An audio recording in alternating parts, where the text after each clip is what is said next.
آتے ہیں صحابہ کی جماعت میں عبداللہ بن عمر رضی اللہ عنہما کے علاوہ کوئی مجھ سے زیادہ حدیثیں بیان کرنے والا نہیں۔ کیوں کہ عبداللہ بن عمر رضی اللہ عنہما لکھا کرتے تھے اور میں لکھتا نہیں تھا۔ تو یہ دین کا لکھنا تو یہاں سے بھی ہمیں معلوم ہوا، اور باقی ہر مسلمان جانتا ہے کہ نبی صلی اللہ علیہ وسلم کے کاتب تھے جو قرآن بھی لکھتے تھے، حدیث بھی لکھتے تھے۔ ابو داؤد کے اندر 3646 نمبر پر موجود یہ روایت، جسے علامہ ناصر الدین البانی رحمہ اللہ نے صحیح کہا، عن عبداللہ ابن عمر رضی اللہ عنہما قال كنت اكتب كل شيء اسمعه من رسول اللہ صلی اللہ علیہ وسلم اريد حفظه فنهتني قریش وقالوا وتكتب كل شيء تسمعه ورسول اللہ صلی اللہ علیہ وسلم بشر يتكلم في الغضب والرضا فامسكت عن الكتاب فذكرت ذلك لرسول اللہ صلی اللہ علیہ وسلم۔ عبداللہ بن عمر فرماتے ہیں کہ نبی علیہ الصلوۃ والسلام سے جو سنتا لکھ لیا کرتا تھا۔ قریش نے مجھے روکا کہ تو ہر بات لکھ لیتا ہے، پیارے نبی بشر ہیں، انسان ہیں، آدمی ہیں، کبھی غصے میں تو کبھی پیار میں۔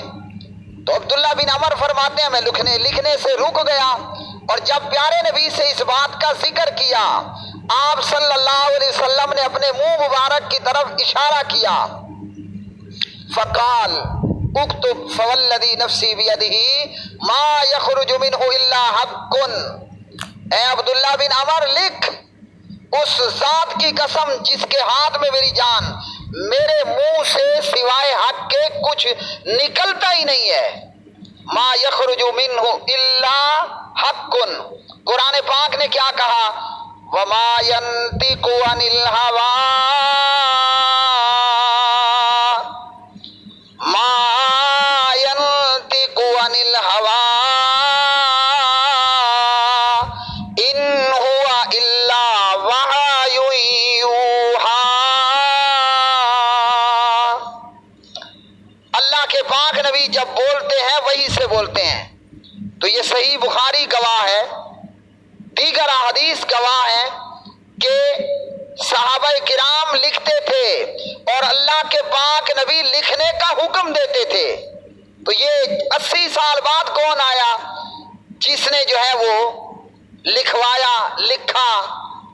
میں صرف ایک پہ بات کرتا ہوں، اگر تو حضرت امام اعظم ابو حنیفہ نے پورا دین مکمل لکھوا دیا۔ ابو حنیفہ نے مکمل پورا دین لکھوا دیا، جبکہ دین تو الحمدللہ نبی کی زندگی میں لکھا جا رہا ہے۔ نبی صلی اللہ علیہ وسلم خود لکھنے کا حکم دے رہے ہیں، اکتبوا لابی فلان۔ دین تو پیارے نبی کی زندگی میں لکھا جا رہا ہے، پیغمبر لکھنے کا فرما رہا ہے۔ تو اب یہ کہنا کہ امام صاحب نے لکھوا دیا، میں صرف تو حضرت امام اعظم ابو حنیفہ نے پورا دین مکمل لکھوا دیا۔ تو امام صاحب نے پورا دین لکھوا دیا، اس کا مطلب یہ ہے کہ اس سے پہلے کے جو لوگ گزرے ہیں، وہ صحابہ گزرے ہیں، وہ تابعین گزرے ہیں، وہ اہل بیت گزرے ہیں، کیا وہ بغیر لکھے دین پر ہوا میں دین پر عمل کر رہے تھے؟ دین کہیں ہوا میں موجود تھا اور وہ اس پر چل رہے تھے؟ تو دین لکھا ہوا موجود تھا، تب تو دین تھا۔ دین کسی ستارے پر تو موجود نہیں تھا، کسی سیارے پر تو موجود نہیں تھا، دین لکھت کی کتابت کی صورت میں موجود تھا، اور امام صاحب نے پورا دین لکھوا دیا۔ تو یہ بات درست نہیں ہے۔ امام صاحب کا نہ نبوت میں کوئی حصہ، نہ رسالت میں کوئی حصہ ہے۔ کیوں کہ نبی صلی اللہ علیہ وسلم خاتم النبیین ہیں۔ پیارے نبی صلی اللہ علیہ وسلم سے حضرت ثوبان رضی اللہ عنہ بیان کرتے ہیں، آپ صلی اللہ علیہ وسلم نے فرمایا لا تقوم الساعة حتى تلحق قبائل من امتی بالمشرکین وحتى يعبدوا الاوثان وانه سيكون في امتی 30 كذابون كلهم يزعم انه نبی وانا خاتم النبیین لا نبی بعدی۔ ترمذی حدیث نمبر 2219 9। علامہ ناصرالدین البانی فرماتے ہیں روایت صحیح، پیغمبر نے فرمایا کہ میں نبیوں کا سلسلہ ختم کرنے والا ہوں، میرے بعد کوئی نبی نہیں ہوگا۔ سعد بن ابی وقاص رضی اللہ عنہ راوی، نبی علیہ الصلوۃ والسلام نے فرمایا لا نبی بعدی، میرے بعد کوئی نبی نہیں۔ مسلم حدیث نمبر 2404۔ اور اسی طرح ایک اور روایت کے اندر نبی صلی اللہ علیہ وسلم بیان فرماتے ہیں انا خاتم النبیین، بخاری 3535، کہ میں خاتم النبیین ہوں۔ تو امام صاحب ابو حنیفہ رحمہ اللہ کا نبوت اور رسالت میں کوئی حصہ نہیں۔ یہ جو گفتگو فرما رہے ہیں سنیے ذرا۔ تو حضرت امام اعظم ابو حنیفہ نے پورا دین مکمل لکھوا دیا۔ تو کیا امام صاحب نبوت اور رسالت میں سانجھے دار تھے اور حصے دار تھے؟ پورا دین لکھوا دیا۔ تو اس سے پہلے دین کہاں موجود تھا؟ امام صاحب نے کہاں سے لکھوایا؟ جبریل نے آ کر لکھوایا، میکائیل نے آ کر لکھوایا، اسرافیل نے آ کر لکھوایا؟ کس نے کہاں سے دیکھ کر امام صاحب نے لکھوایا؟ کیا سوریا ستارے پر دین موجود تھا؟ کیا دین مریخ پر موجود تھا کہ امام صاحب نے وہاں سے لیا شاگردوں کو ہاں لکھو؟ یہ صحیح بخاری نبی کی زندگی اس بات پر گواہ ہے، اکتبوا لابی فلان اکتب فوالذی نفسی بیدہ۔ تو پیغمبر خود لکھنے کا حکم دے رہے ہیں۔ امام صاحب نے پورا دین لکھوا دیا اور آگے کیا فرماتے ہیں؟ دین مکمل لکھوا دیا۔ میں صرف ایک پہ بات کرتا ہوں، اگر صرف نماز کو دیکھا جائے تو نماز کا طریقہ حضور پاک علیہ الصلوۃ والسلام سے مروی ہے، نماز کا حکم اللہ رب العزت کے قرآن پاک میں ہے، لیکن نماز کی مکمل تفصیل ہمیں نہ قرآن میں ملتی ہے، نہ نماز کی مکمل تفصیل حدیث پاک میں ملتی ہے۔